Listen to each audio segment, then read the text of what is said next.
ناظرین، صحابہ کرام رضوان اللہ علیہم اجمعین پر اعتراض کرنے والے حضرات کی طرف سے خلیفہ بلا فصل یار غار و مزار بابا عائشہ سسر رسول جناب سیدنا صدیق اکبر رضی اللہ تعالی عنہ پر ان کے فرمان سے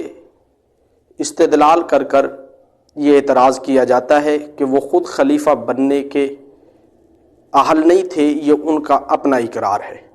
روایت یہ پیش کی جاتی ہے کہ ایک شخص جناب سیدنا صدیق اکبر کے پاس آیا اور فرمایا کہ کیا آپ اللہ کے رسول کے خلیفہ ہیں؟ تو جناب سیدنا صدیق اکبر نے جواب ارشاد فرمایا کہ لا۔ فرمایا فما انتا، تو آپ کیا ہیں؟ فرمایا انا الخالف بعد، میں ان کے بعد آنے والا ہوں۔ تو اب خالف کا جو معنی معترضین کرتے ہیں وہ یہ کرتے ہیں کہ جس میں خیر اور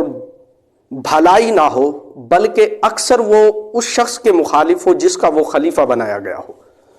تو وہ کہتے ہیں اس سے استدلال پکڑ کر اس معنی کی بنیاد پر وہ کہتے ہیں کہ سیدنا صدیق اکبر خود اعتراف کر رہے ہیں کہ میں خلیفہ نہیں ہوں۔ یوں اعتراض کیا جاتا ہے اور اس کا جواب علماء محدثین نے دیا ہے۔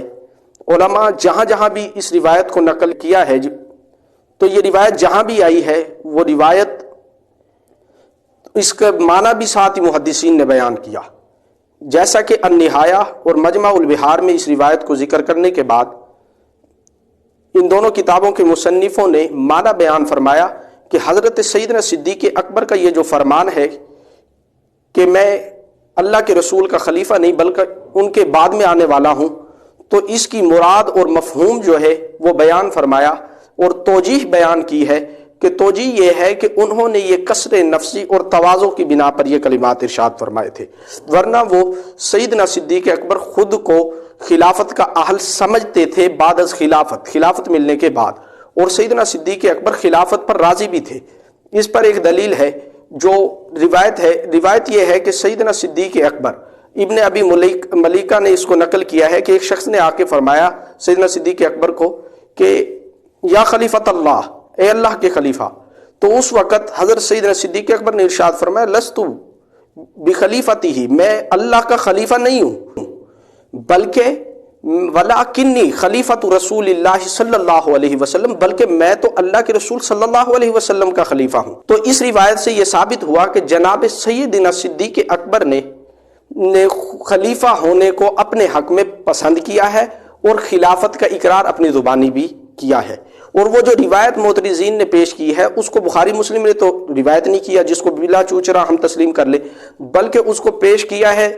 صاحب نہایہ نے اور صاحب مجمع البحار نے، ان دونوں حضرات نے کیا، تو انہوں نے معنی اور توجیہ بھی بیان فرما دی کہ صدیق اکبر نے یہ ارشاد کیوں فرمایا۔ آگے چلیے کہ حضرت سیدنا صدیق اکبر کے بارے میں روایت ہے، اللہ کے رسول صلی اللہ علیہ وسلم کے صحابی جناب حضرت حذیفہ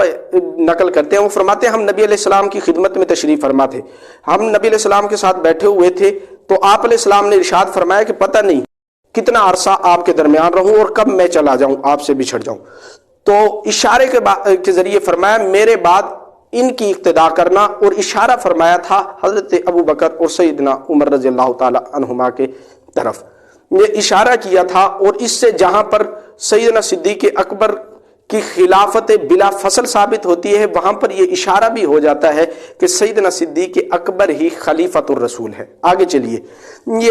یہ تو تھا ہماری طرف سے جواب۔ اب الزامی جواب یہ ہے کہ سیدنا علی المرتضیٰ رضی اللہ تعالی عنہ جب حضرت عثمان غنی کی شہادت کے بعد ان کے پاس لوگ جمع ہو کر گئے اور فرمایا کہ اے حضرت علی آپ ہماری بیعت خلافت لے لیں، تو اس وقت حضرت علی نے کیا ارشاد فرمایا تھا؟ حضرت علی نے ارشاد فرمایا تھا کہ دعونی، مجھے چھوڑ دو، فلتمسوا غیری، میرے علاوہ کسی اور کو تلاش کرو، اور وجہ بھی بیان فرمائی وَأَنَا لَكُمْ وَزِيرًا خَيْرٌ لَكُمْ مِنِّي أَمِيرًا، میں تمہارے لیے وزیر بہتر ہوں امیر بننے سے۔ یہ سیدنا علی المرتضیٰ کا فرمان ہے۔ حضرت علی تو خود انکار فرما رہے ہیں بیعت لینے کے لیے جب لوگ جائیں، تو آپ کا جواب کیا ہوگا؟ آپ کا جو جواب ہوگا وہی جواب ہمارا ہوگا. آپ جو اس کا معنی بیان کریں گے موجود اس روایت کا، آپ کی کتاب نہج البلاغہ میں لکھا ہوا ہے، وہی معنی ہم بیان کریں گے.